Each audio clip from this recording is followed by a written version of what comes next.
Xin chào, tôi tên là Phạm Trang Mỹ Linh đến từ Việt Psychology. Và hôm nay tôi rất hân hạnh được giới thiệu với tất cả mọi người một chuyên mục rất mới của website chúng tôi có tên là hy vọng mọi người nhiệt tình đón nhận.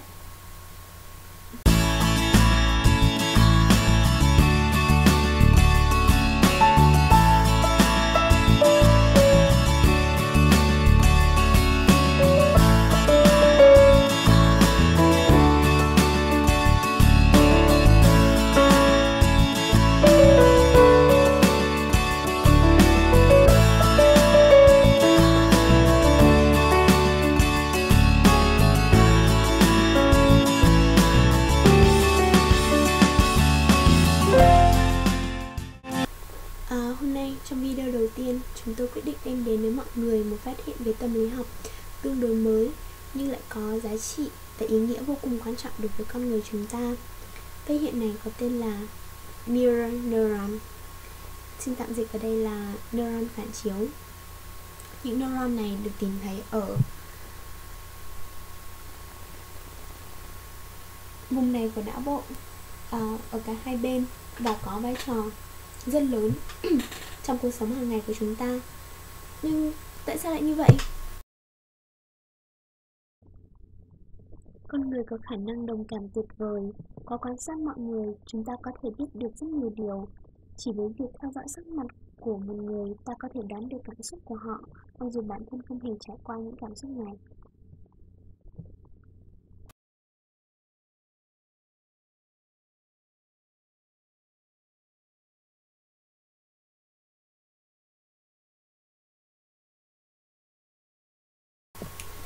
Theo những nghiên cứu gần đây, neuron phản chiếu chính là cơ chế trong não bộ giúp chúng ta có được khả năng đồng cảm thấu hiểu đặc biệt này. Vậy, hãy cùng chúng tôi lắng nghe xem chuyên gia tâm lý học nói gì về điều này nhé.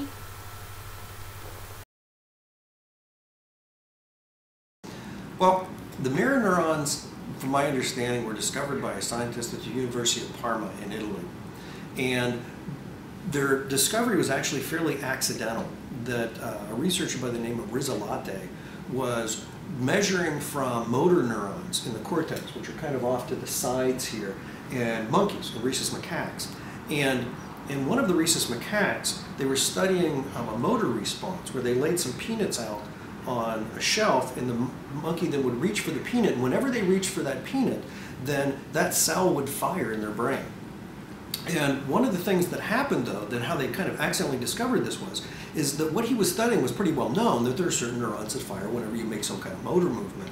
But when one of the researchers at the end of the experiment reached out to grab the peanut, the neuron that was being measured started firing, just like it did when the monkey reached for it. And they did this a couple times over and over and over again, and found that somehow this neuron was wired so not only would its motor, the motor movement of the monkey cause it to fire, but watching others do the same types of tasks. And Rizzolatti, being as astute as he was, realized that this meant that somehow the monkey was able to kind of imagine, or at least kind of internalize other people's kind of motions, and then use the same part of its brain to analyze those as it would for its own types of movements.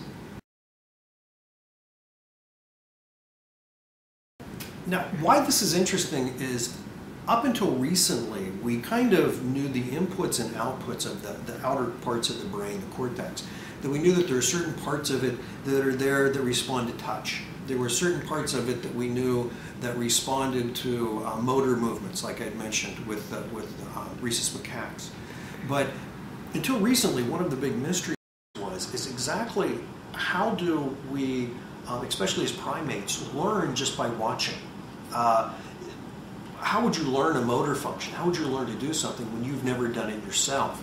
And also, a lot of times we can watch somebody, or at least in some cases have some problem to solve, and we can work out all of the movements to the problems, even writing a word that you've never written before you've ever done it.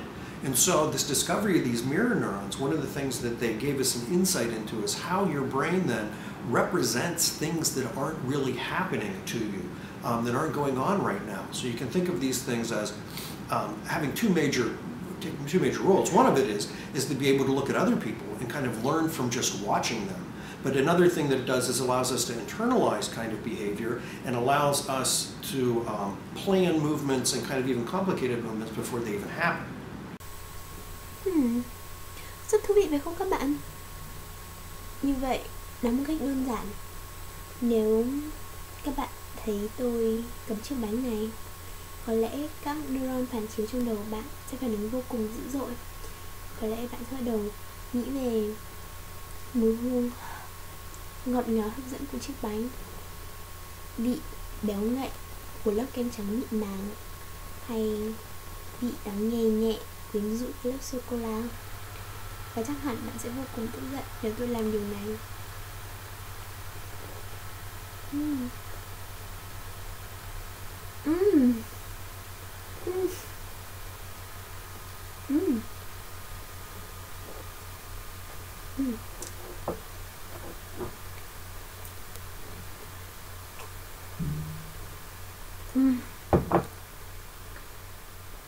Hẹn gặp lại lần sau.